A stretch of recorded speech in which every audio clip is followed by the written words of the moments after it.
Hey, and welcome to Better Utah Broadcast. My name is Katie Matheson. I'm the Communications Director here at Alliance for a Better Utah.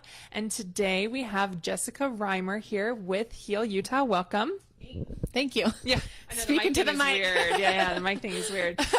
But before we begin, I want to remind you guys to click reminder every time you see that we're going live so that Facebook will remind you that we are going live. We do this every Wednesday at 12:30. We speak with the movers and shakers in Utah. And I also want to make a special reminder that tomorrow night, Thursday, our C3, our sister organization, ABU Education Fund, will be hosting a panel along with the John R. Park Debate Society and Scholar Strategy Network. And that's going to be up at Utah State University at 7 p.m. And we are going to have scholars on talking about medical cannabis, the science behind medical cannabis, and also the policy behind medical cannabis. So vote is coming up in a number of weeks. A number of days, really, a couple months. So be sure to get informed about all the stuff regarding medical cannabis. That's Prop 2. So we hope to see you there. So back to this. As I've told Jessica, we start every episode with a game called Is This Real Life? So for those of you who have not seen our show, Is This Real Life is basically I will read a headline and our guest has to decide whether or not it's real or fake. Some of them are real, some of them are fake. And she has not seen these. So an audience, feel free to chime in if you think something is real or fake. So see how gullible I am. No, that's I mean, like I said, we get about 50% of them right on average. And I'm glad I'm reading them and don't have to guess because I would also not be great at it. All right, so the first one. 7-Eleven robber caught after the store owner recognizes him as former employee. Okay. To just say, is this real or fake? Yeah, just say if it's real or fake. fake. I'm going to say real. That is fake. Okay. I could definitely see that happening. You never know. Yeah. Our interns who write these are really, really good at writing, like just making them slightly off, and that's why they're always so tricky. All right, next one. Homeowners in Arkansas outraged by new Chuck E. Cheese built next door. Oh, I'm going to say that's real. It's also fake. Dang it, I could totally see people being mad about that. I mean, I might be mad too. Mostly because Chuck E. Cheese is super creepy. All right, next one. Wisconsin Humane Society rescues 5 squirrels with hopelessly entangled tails. Oh, geez. I feel like this one has to be real because it sounds the most fake so far. It is real. Okay, good. I'm glad I got one right. This is from the article. What a tale these 5 squirrels. More funny when you read it, but... Oh man, I wonder how that happened. Or maybe I don't want to know. I think that they were I think they were on like their mom's nest, and so the materials from the nest were getting their tails all combined, but they're fine poor now. squirrels. Yeah, the picture is really sad and really cute. So everyone go look. All right, next one. Huh? Oh, great. Awesome. Disney World announces they will be shutting down Epcot and Wild Kingdom for the next year to build new George of the Jungle ride. Oh gosh. I'm going to say that's fake, although I could see it being real. That is fake. Oh, good. Good job. Who would want to shut down Epcot for George of the Jungle? That's why it's fake. All right, next one. Six Flags St. Louis challenges you to stay in a coffin for 30 hours. Oh, geez. I would hope that's fake, but I don't know. Is it real? Is that your answer? Gosh, I feel like I have to switch it to real. It's real. Oh my God. 6 people total will be picked to compete in the challenge, each getting their own 2 by 7 foot coffin in the park that the park describes as slightly used. Ew. You could. How do you slightly use a coffin? I didn't know that. That's was the thing. question. We're dead. Yeah, we just took them I'm out. not dead It's yet. That's an old. What is it? Monty Python. Yeah. Okay, 2 more. Airline passengers' ears and noses bleed after pilots forgot to pressurize the cabin. Oh, that's like nightmares. I'll say fake. It's real. Oh my gosh. Yeah. Yikes. I'm thinking about just walking everywhere from now on. I'm usually not a scared flyer, but when you hear stories like that, I'm a total scared flyer. Oh man, it's the worst. Okay, yeah. So I think everything was fine. Everybody was fine. No harm done, Jeez. except for bleeding ears and nose. But whatever. Yikes. Yeah. That did not feel good when their eardrums popped. Yeah. All right, last one. 75-year-old volunteer visits animal shelter every day and naps with cats. Oh, real? Yes. Oh, that one's kind of cute. And apparently he wakes up every hour and just finds a new cat and then goes and naps by them. Oh. It's very cute. Wow. Yeah, go look at the pictures in the That's article. pretty sweet. It's so cute. Oh, Yeah. it could be creepy, but we'll say that it's cute. It's super cute. Yeah. I mean, if you're going to nap, make it a useful nap, right? Right. You might as well. I will nap later today, and it will not be a useful nap. All right, let's get down to business. So, Jessica, you are from HEAL. So if you don't mind giving us a little bit of background on yourself, why did you get involved with HEAL? What kind of things are you passionate about? And then let's talk about HEAL and what you guys do over there. Sure. So I've been with HEAL Utah for about 1.5 years. And I actually come from the science world. This is a totally new job for me. I was an ecologist in a former life. Wow. And decided kind of through that experience that I love the science and I think that it's so important, but I really wanted to do more on the ground work. You know, there's so many issues related to the environment in particular today that I'm passionate about. That, you know, we know a lot of the science and there's a lot that can be applied, but it's that disconnect between actually having it and then applying it to something. And so that's really where that's where my passion is really figuring out how to apply that science to solving the problems that we have today.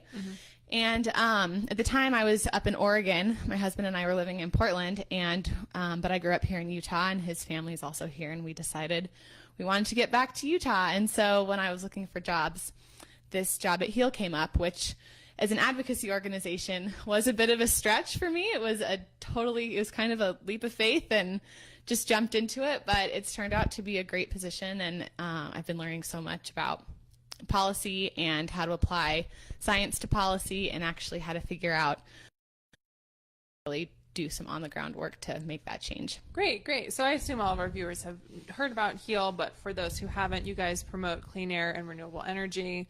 And you also work on the other side to kind of hope to protect Utah from nuclear and toxic waste and other such things. Right. Yeah. HEAL Utah is a donor-supported organization. We have about 20,000 supporters throughout Utah. Most of those are concentrated along the Wasatch Front. And we started actually focused on the nuclear waste and hazardous waste issues. We were a small community group that was actually based out of Tooele, that were concerned about waste that was being dumped there and the health effects that it was having on their communities. And over time, that's transitioned to continuing the hazardous waste and nuclear waste work, but also expanded into looking at what these root causes of why this waste was out there. It's tied to energy, it's tied to the emissions that come from those type of facilities, and that's kind of how we expanded into our renewable energy and air quality work that we focus on a lot today. Great. So we're here to talk about something that is complicated, and also sounds terrifying. So let's just get into it. Let's talk about depleted uranium. Yes, depleted uranium. This is a topic that most people probably haven't heard of, and you shouldn't blame yourself if you haven't, because it's not in the common jargon or lexicon that we talk about frequently, but it has been an issue, or at least something that the state has been considering for about the past 10 years. So what depleted uranium is it's this unique form of low-level radioactive waste that's actually formed when the nuclear fuel and when you're building nuclear fuel and nuclear weapons, it's a byproduct of that process. In order to get the amount of the highly radioactive uranium that is used in that nuclear fuel cycle, that's called enriching uranium. And so it has more of the highly radioactive parts of uranium that are coveted for that. The leftovers is what we're dealing with. This is called depleted uranium. And it's also radioactive, but at much, much lower levels, actually to the point where some people argue that there's not that many health effects that are generated by having depleted uranium nearby, and this is kind of where the debate begins. Not that many? What are those not that many? Well, so you can have depleted uranium has both toxic kind of chemical effects through exposure and also radioactive effects from exposure. The chemical or toxic effects are things like it can affect your kidney, your lung, your blood. If it gets into your circulatory system somehow, kind of through that direct exposure, there could be, it is something that could affect your body and the way that it functions in various ways. Potential effects from the radioactive toxicity are similar to other types of radioactive waste, where it can get into your body and cause, problems with your cells and disrupt genetic processes and all of that. So, but the issue is that the current levels and the current toxicity of that in the form that it's in today is very low. However, as it sits over time, and especially in the concentrations that are being looked at to bring here to Utah, that radioactivity increases to a point where it's more radioactive than any of the type of waste that we actually have banned today here in the state. So how long does it have to sit before it becomes more radioactive? Well, this is where it gets complicated to communicate, because it's thousands and thousands of years. So it starts to get more radioactive after about 10,000 years, and then reaches its peak radioactivity at about 2 million years. So when you're talking about the health effects, it's difficult to really wrap your mind around, because it gets into these issues with deep time and, kind of more of an existential question. But we think that it comes back to an issue of values and what we care about as a community. And, do we want our community to be accepting this waste that has these long-term impacts, both for civilization and for the environment, especially given that the company that wants to bring this waste to Utah, called Energy Solutions, they want to bury it in a very shallow pit in the West Desert that has potential ability to get into the groundwater. If an earthquake were to hit, it could, unforeseen circumstances, both now and 10,000, 2 million years from now, could, potentially be impacting our environment. Great. So long and short, depleted uranium is radioactive waste, and it can be bad. And so now it's like there are some health effects from being exposed, but it's kind of neither here nor there, and it's not as bad as the other stuff, so whatever. But then beyond that, there's a question of the possibility that this depleted uranium, so this not as bad radioactive waste, could be brought to Utah and buried outside Tooele. Where is it going to be buried? Yeah, so the facility that Energy Solutions owns is called Clive, and it's about 70 miles west of Tooele. So it's, kind of out in the middle of that next valley over.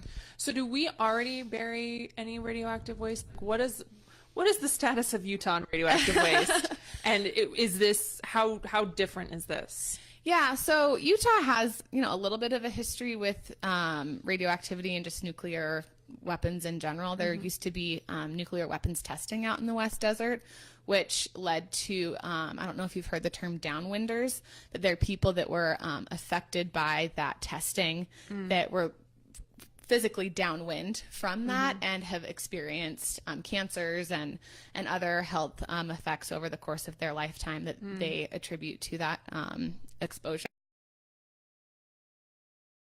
Is a licensed facility to receive low-level radioactive waste, but the type of waste that they can currently receive is called Class A, which is theoretically within the time frame that it will be at Energy Solutions, or that Energy Solutions will have jurisdiction over it, is 100 years until it's either inert or not a threat to public health. And the problem is depleted uranium over the next 100 years is likely not going to get more radioactive or more chemically toxic. So it's not going to pose that threat to public health immediately. But it's over the longer term, after Energy Solutions is likely to be a company that's in existence, that that waste will become eventually much more radioactive than anything that we have out there today. Wow. So. Okay. So what is going on with Energy Solutions trying to bring this here, and where would it go if we didn't take it? So Sure. like, I guess maybe that can lead into a larger question about, like you said, kind of existential question about radioactive waste. Yeah. So can you kind of walk us through all that? Sure. Well, I'll start with kind of the brief history of Energy Solutions and them wanting to bring this type of waste to the state. About 10 years ago, we received a few shipments of depleted uranium that are actually currently out there right now, just kind of sitting, waiting for a final decision to be made that I'll explain in just a second. But when that happened, the governor of Utah at the time, Governor Herbert, it was when he first got into office, he expressed concern about the fact that there hadn't been a thorough analysis of whether Utah was capable of accepting this waste, that we could store it safely, and what the potential health effects, both to the public health and to the environment, could be. And so based on that and the fact that this had really been unanalyzed, the Radiation Control Board, who oversees the Division of Waste Management and Radiation Control, which is the regulatory body that oversees Energy Solutions, they decided that they needed to do more of an in-depth assessment. It's called a performance assessment of depleted uranium. And so that performance assessment was initiated in 2011, dealing with, there's basically 800,000 tons of this waste that is out there at Department of Energy facilities waiting to be stored somewhere. Wow. And Energy Solutions wants to bring it here. And so that process has been ongoing for the past 7 years or so, and we think that it's coming to an end sometime in the next few months. We're not quite sure when that's going to be, but that's kind of part of it. The more recent issue that we're concerned about, and has kind of brought this back into the news, is that Energy Solutions is asking for an exemption to this rule that was passed in response to the governor's concerns that limited the amount of depleted uranium that could be brought to the state. That's currently set at 1 metric ton. There's another pile of depleted uranium from the Department of Defense that is partially here. There's some of it at the Tooele Army Depot, but some of it is also out of the state that they want to bring here. That's on the order of about 10,000 tons. And Energy Solutions is saying that this depleted uranium is different than the bigger stockpile that's out there, and they want an exemption to this limit in order to bring that in right now, because the Department of Defense is looking for a storage facility. There's one other storage facility that could take this type of waste in Texas. However, this kind of gets back to, like you mentioned, the bigger question of what to do with radioactive waste. Ultimately, depleted uranium over time gets more radioactive than plutonium, or becomes more toxic than plutonium, which as a country we've decided needs to be stored in deep geologic storage, so like thousands of feet below the ground. And we, even though the other facility in Texas could take it, they also bury it in a very shallow pit in the desert, basically. And, you know, that just poses threats to those communities that are in Texas. So we think that ultimately this waste should be treated as other higher level nuclear waste is, and buried in those deep geologic deposits that, you know, we're still trying to figure out where those are as a country. Oh, so we don't even have any, we don't know where they are? There's one down in New Mexico called the WIPP facility. I forget what that stands for. That does have some of that. People have heard about before is Yucca Mountain, and that's in Nevada. And that's kind of the location that's been decided by the federal government to potentially be that spot, but there hasn't been any action on behalf of Congress to actually designate that and put money into that. So Congress didn't do something? That's such a surprise. Well, I think this has been a long-term issue, and, you know, rightly so, Nevada has been, and representatives from Nevada have really been fighting to keep this out of their state for reasons that we can Nobody wants obviously it. understand. Yeah, Right. it's definitely a NIMBY on my backyard type of Right, issue. right. So why has it taken so long to assess this proposal from Energy Solutions? So it gets to this issue of depleted uranium and kind of its behavior over time. There's a requirement that the state has that Energy Solutions has to model the effects of depleted uranium out to 10,000 years. So they have to have a quantitative model that makes a lot of assumptions about what's going to happen with the environment, what's going to happen with, population growth, all of this to ensure that that waste, if stored at the Clive facility in the West Desert, that it will be sufficient to protect it protect the public health and the environment from any potential effects. I mean, 10,000 years is a very long time, and you can understand how there's a lot of questions and a lot of you would need to question a lot of the assumptions that are going into that. And so there's been it's been a very technical reason that it's gone on for so long, and it's based on Energy Solutions developing their model, the state coming back with questions, them having to respond, and it's just due to the nature and the very technical just nature of the assessment itself. It just takes time. Okay. So what happens to plutonium when it's buried in these deep geological sites versus what would happen to plutonium if it was buried? So both plutonium in the deep versus the very shallow. What is the difference? How much does stuff like this, radioactive waste, would it not impact us at all if it was buried so deep versus shallow? Does that question make sense? Yeah. Like how is the depth helping Important. us? Yeah. So just in general with nuclear waste, it's not that its behavior would change. It's going to be a radioactive substance regardless. It's more the potential for exposure to people. So if it's in a shallow deposit in the West Desert or in Texas, the potential of like an earthquake happening, and if the containers aren't fully earthquake proof, or even if they are and they've degraded over time, something were to happen and that splits open, that's a big deal. That's a problem. And with population growth, if we grew out to that point and say Energy Solutions isn't a company anymore and we kind of lose track of it, not that this would actually happen, hopefully, but in the future, if we don't know that it's out there and someone goes and wants to establish a housing development and they run into this, like what are the potential threats of that? So it's more the potential for exposure, not that the radioactivity or the decay process itself will be changing in any way. So that deep geologic storage really would protect people just from coming stumbling across upon it. And having some sort of adverse effects that we aren't really anticipating. Great. Okay. So what are you guys doing to stop this, and what can we do to stop this? So HEAL has for a long time been one of the only organizations that have really been following this issue. We were involved in the beginning or kind of paying attention to it in the beginning when it first was kind of brought up as a questionable thing in 2011, and engaged in a public process in 2015 to try to understand more about it and really alert the public that this was going on. And then today we're doing the same thing.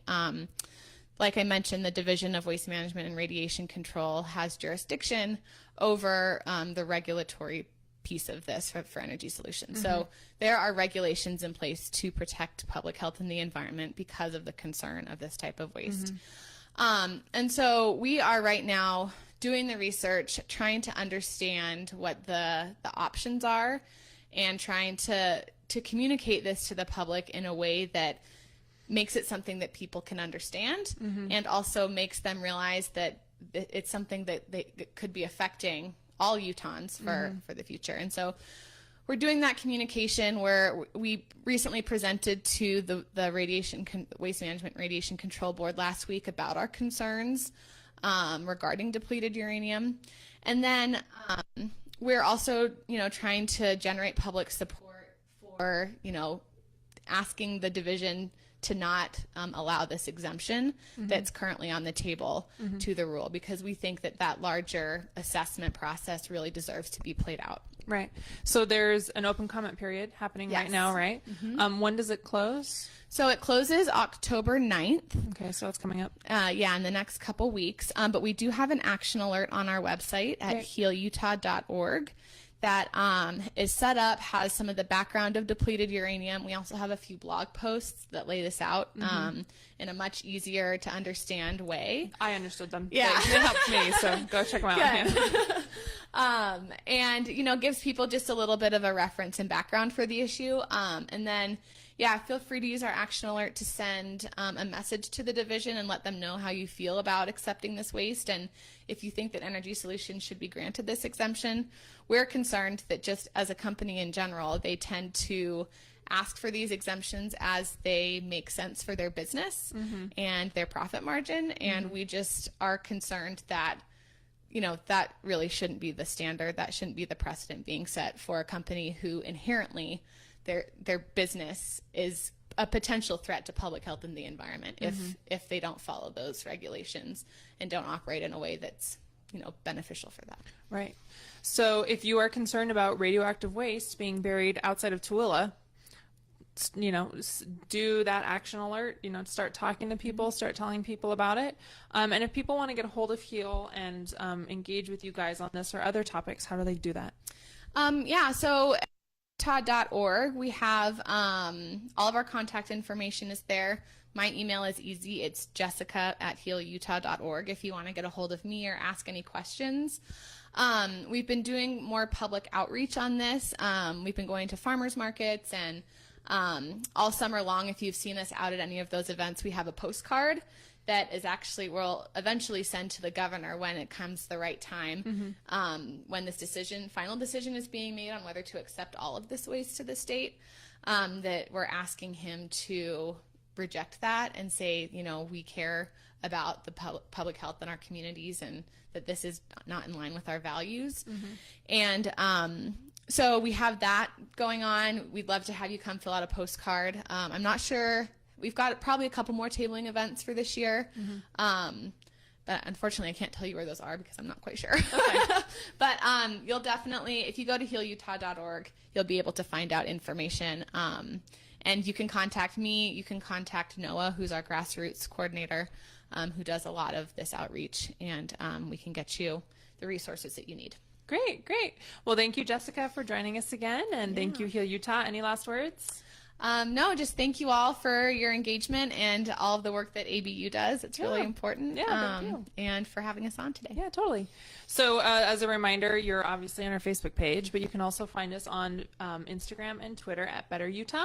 And we will see you all next week.